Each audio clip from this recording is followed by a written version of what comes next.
So welcome back to the Talking Hedge. I'm Josh Kincaid, and this is your Cannabis Business Podcast. Today we're talking about automation and innovation in the hemp and cannabis industry. We are here live at the World Trade Center. I'm here with Arnar and Denny. They're with Greenvault Systems. I'm here with Jason of 420 Wholesale Pack, and then there's Andy of Poseidon Asset Management. I do have some questions about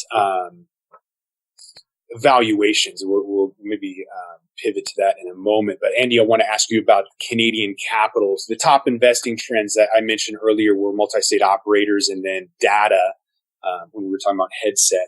And then behind that is the consumption lounges or cannabis cafes with specific investment drivers being vape, accurate dosing technology, and beverages. So Andy, are you seeing U.S.-based multi-state operators poised to deploy big money in 2019?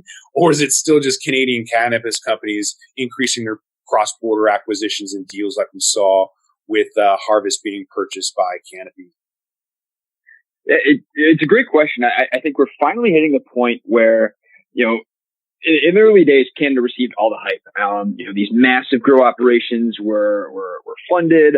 But we have to keep the perspective that, this is an equatorial plant, and the capacity in Canada right now, which I know currently there's signs of shortages, but when you take into consideration everything that's going to be built, I think we'll ultimately have a massive oversupply coming out of Canada, especially in light of global low cost producers like Colombia, Portugal, Macedonia, coming online and essentially flooding the market with extraordinarily low cost extract and isolate. With that said, I think the investor focus is finally pivoted to some of the U.S. multi-state operators.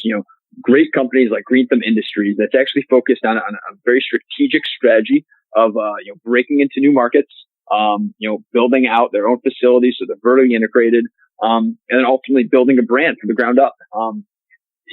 It really is a brilliant method in the grand scheme of things, and I think that people are realizing that the U.S. market is far and away larger than Canada. And actually, I love the comparison. So, talking here from San Francisco, California alone, as it compares to Canada, is actually significantly larger. Slightly lower in population, but significantly larger in terms of GDP, and especially in terms of overall market size. When you take into consideration, tourism, all the traffic that heads to LA and Tahoe and things like that.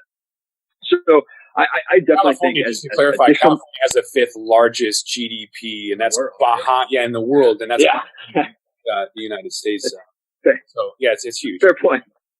Exactly. So I think, capital is flowing more freely to these large MSOs.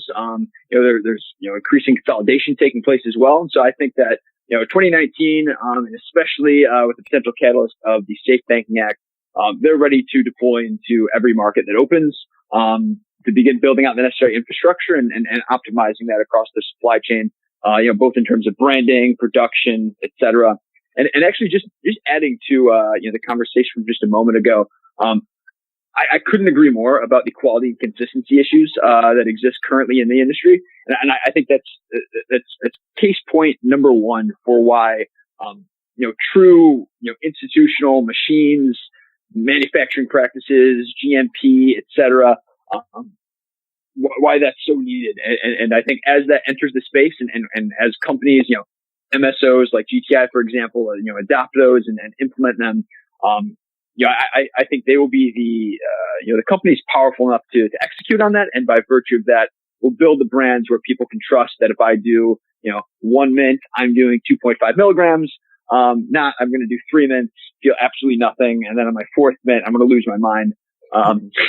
Since that's not ideal. Yeah, there's still a lot of people who are wanting to know the effects, and they will convert over from alcohol. There's been a lot of talk about that, so hopefully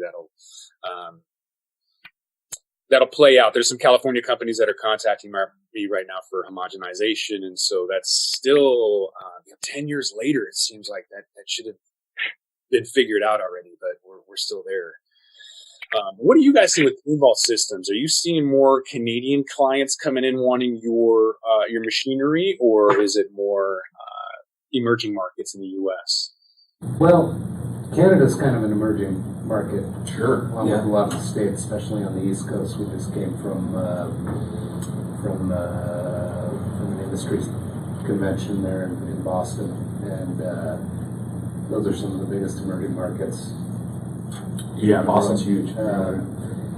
What you have in Canada versus these emerging markets in the U.S. is, like Andy has talked a lot about here, is the access to capital, right? And it's almost an overabundance of capital in Canada. People are making decisions, investment decisions, that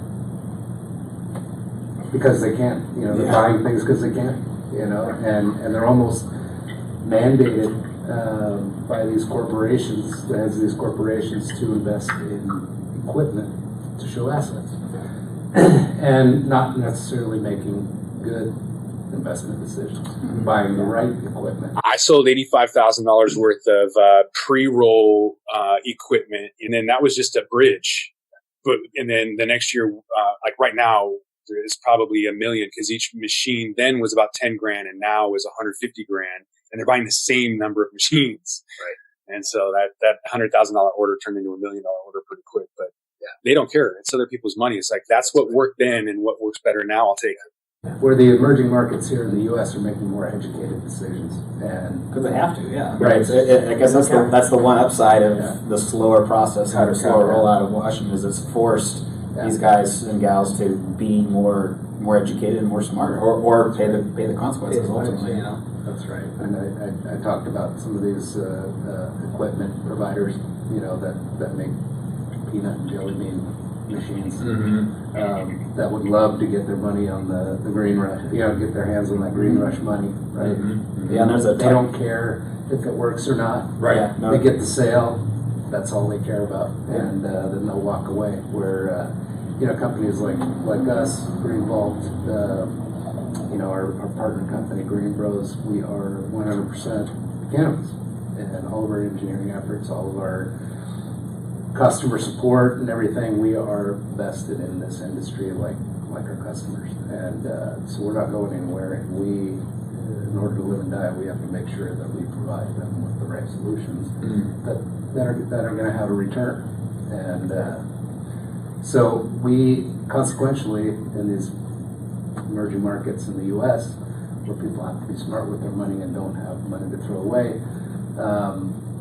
these other players have kind of gone up to Canada because it's easy picking, and they're not even. There's even a company in just outside of Boston, equipment manufacturer, automation provider just outside of Boston, that wasn't even at the Boston show.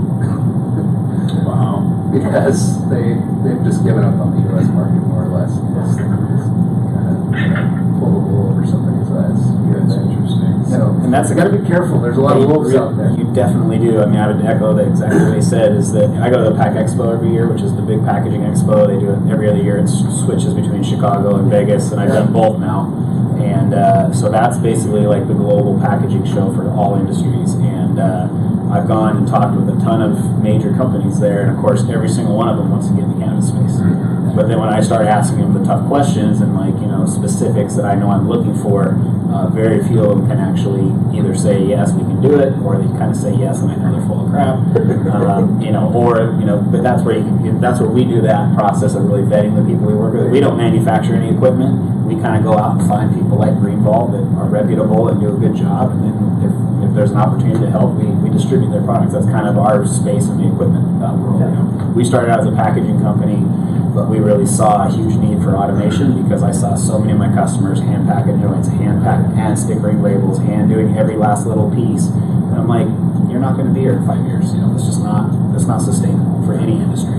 And so, like I said, some of those smaller tabletop solutions are key. And the companies we partner with, we vetted them for our customers. And so, we make sure that preferably it's a North American-based company.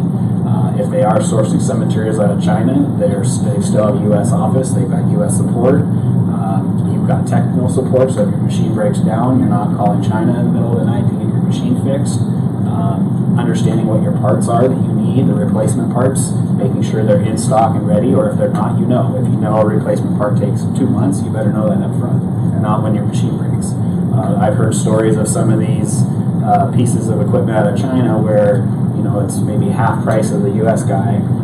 But that really key component you got to replace every year takes 8 weeks to get, because they don't even stock it in China. They wait till you call them, and then they put you on the manufacturing line as they have time, and then they'll get it to you eventually. And like you were talking about downtime, that can kill you if you. I mean, in the cannabis industry, to be down for 2 months, forget about it. You're done. Right. Traditional tobacco or cigar rolling machines, if you move them even just 1 foot, it literally takes a week to get that thing up and running. So downtime can kill you. You can't have innovation that's too complex.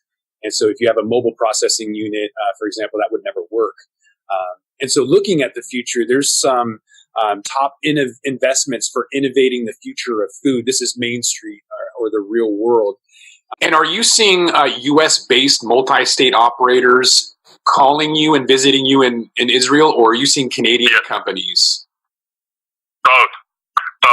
Also, you have to remember today that some of the U.S. companies have gone public in Toronto, so I'm not quite sure what to call them, but we're getting both from the United States, from California, from all over, Washington State, California, Florida, New Jersey, and of course all the Canadian provinces as well have expressed interest. Basically, anybody who's seen the video and comes out to see the machine, we're opening up production lines of serious numbers of machines to provide in the next 8 to 10 months. Our delivery time is today at 10 weeks. We can deliver the machine to the clients in North America. And with that, I really appreciate you all being here with me today. So with that, we're going to roll this one up. I'm Josh Kincaid. This is your Cannabis Business Podcast, The Talking Hedge. Like, share, and subscribe, or don't, and I'm out.